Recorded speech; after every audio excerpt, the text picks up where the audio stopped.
Здравейте, приятели! Това е въздухът, който излиза от така обезвъздушител, който е сложен от ВИК-то.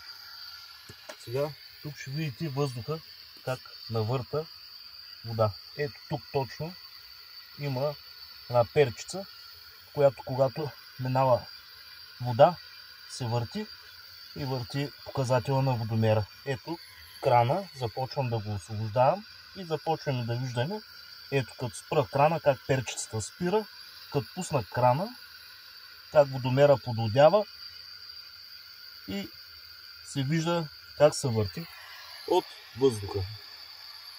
И за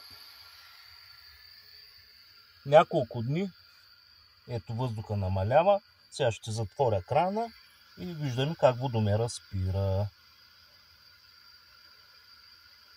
И съответно днес ето сега плавно започвам да отварям крана и виждаме как при отваряне и затваряне на крана този въздух излиза през поплавъка на хидрофора. Може да излезе и през поплавъка на тоалетните казанчета.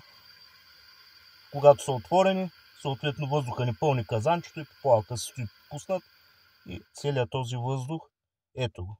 Ето как пускаме въздуха